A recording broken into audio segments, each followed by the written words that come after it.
Caros espectadores, hoje é dia 2 de dezembro de 2022, é o segundo dia de atividades previstas para a comemoração do Dia do RPG Brasileiro.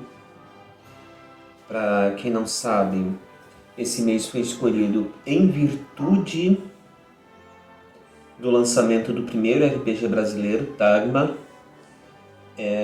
Como vocês podem ver aqui a capinha dele. Dagmar foi escrita em 21 de dezembro de 1991, marcando assim o início da produção de jogos de RPG no Brasil. Então, a comunidade decidiu fazer uma série de eventos temáticos ao longo deste mês e voltados para questões sobre RPGs ou produções relativas a RPG. O tema de hoje é acessibilidade. Não, nós não estamos falando sobre se um jogo é fácil ou não de ser comprado ou achado na internet. Não é esse tipo de acessibilidade. Acessibilidade é pensar como uma pessoa com deficiência pode jogar aquele jogo. Tá? É um momento até fortuito para discutirmos, porque dia 2 de dezembro de 2022 também é o dia da pessoa com deficiência.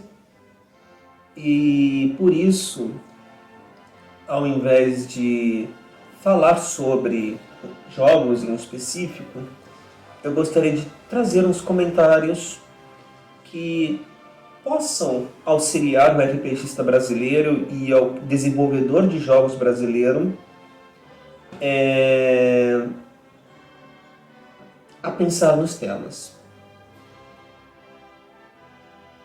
Eu vou puxar como exemplo um jogo do Jorge Valpasso chamado Sinestesia. Em Sinestesia, os jogadores estão diante da seguinte situação: um alienígena pousou na Terra. Os jogadores se revezam para dizer e descrever o que aquele alienígena está percebendo com seus sentidos. Certo? Seja audição, visão, olfato. É uma proposta de jogo cooperativo muito interessante. Não existe condição de derrota.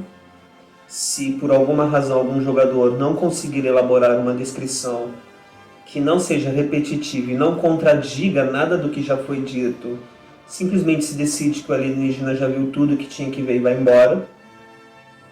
Tá? Mas quando a gente fala de acessibilidade, a gente pode pegar esse jogo como exemplo para discussão. Como é que um jogador cego poderia participar de uma partida de sinestesia?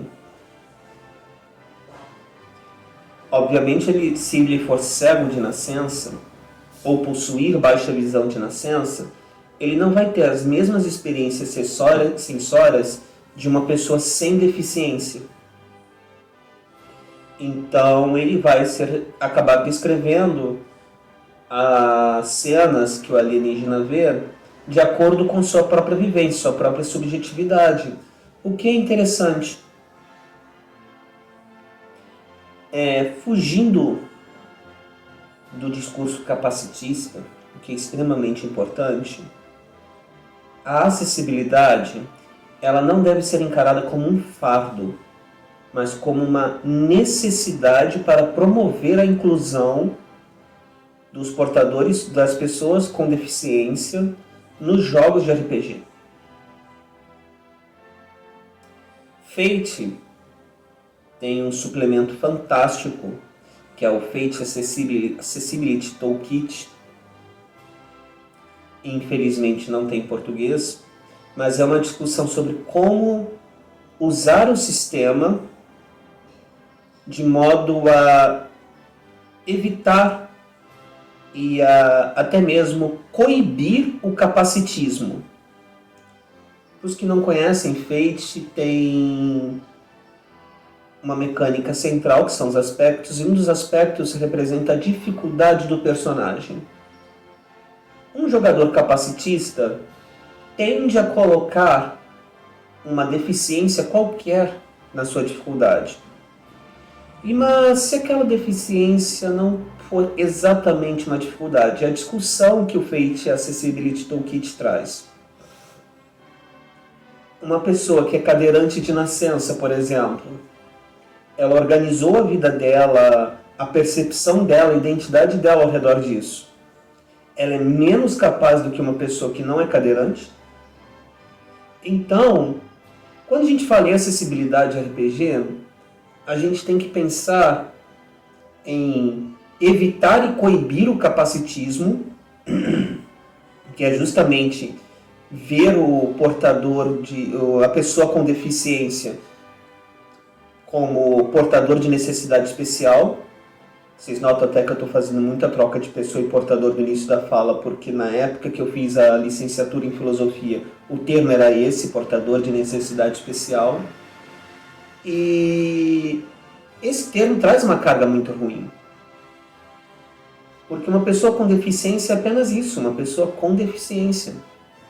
Ela precisa de acessibilidade. Da mesma forma que um cadeirante precisa de uma rampa no lugar de escadas para ter acesso a lugares, ou de um elevador, da mesma forma que uma pessoa de baixa visão talvez precise de um leitor de tela ou mesmo de um texto em braille para conseguir ter acesso àquele material, nós precisamos pensar como a acessibilidade nos jogos de RPG é importante e tem sido um tópico razoavelmente negligenciado pelos grandes jogos. Muitos trazem, inclusive, o vício de tratar uma deficiência adquirida, uma amputação, por exemplo, como uma dificuldade. Não só jogos dos anos 90, GURPS e Vampira Máscara, por exemplo, são campeões em recompensar, com generosas aspas, um personagem que seja uma pessoa com deficiência com pontos extras, para compensar a dificuldade que aquela pessoa tem.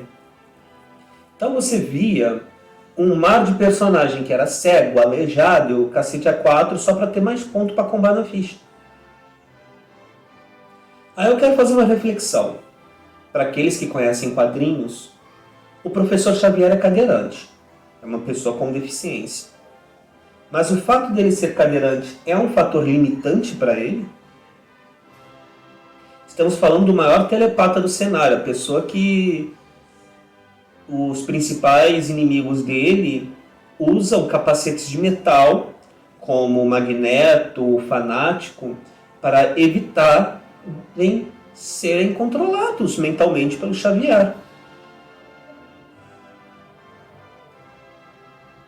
Ser um cadeirante representa um problema para ele? Não. Mas ainda é um discurso capacitista.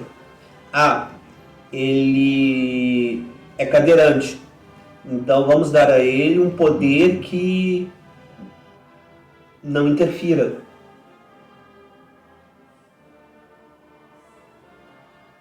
Desenvolvedores de jogos de RPG, eu quero que o dia de hoje seja um convite para pensarmos como evitar esse tipo de situação.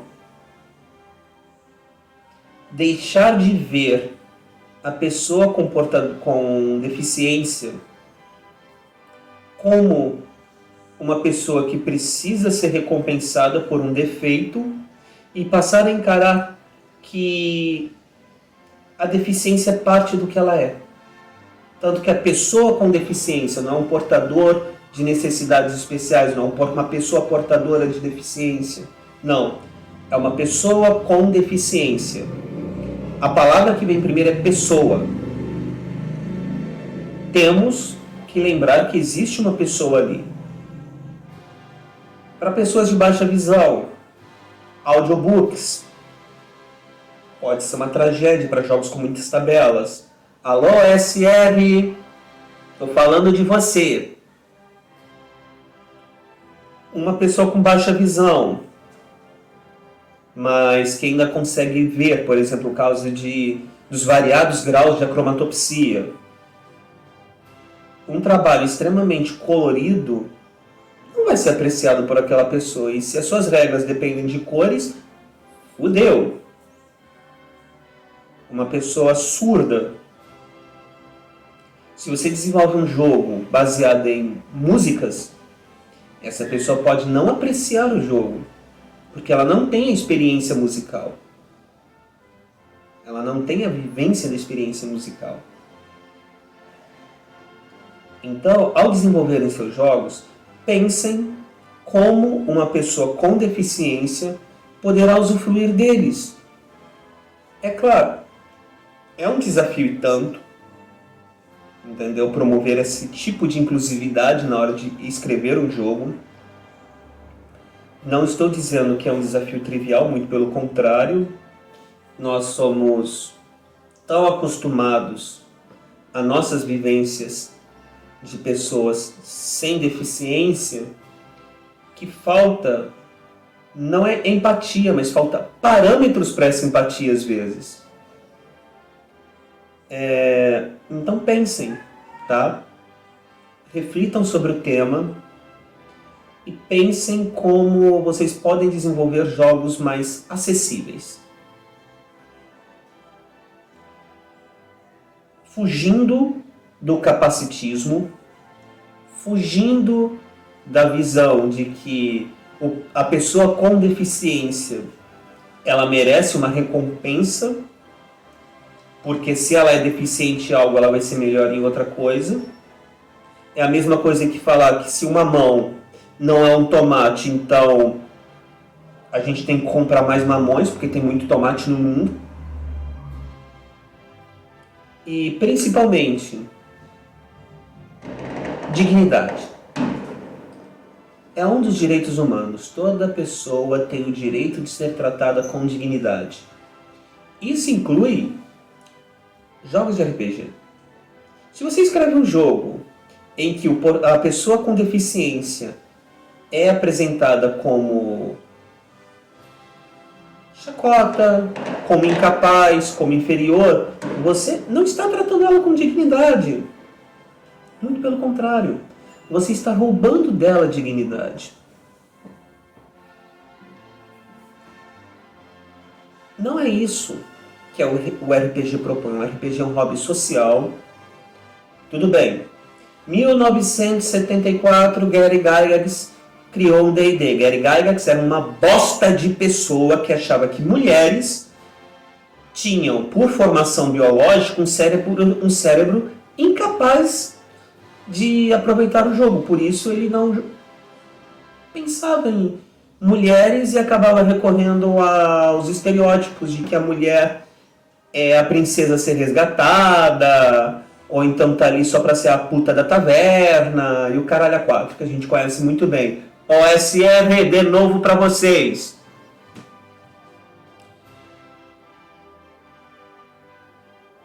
Felizmente, a maior parte de nós cresceu, deixou a quinta série de lado.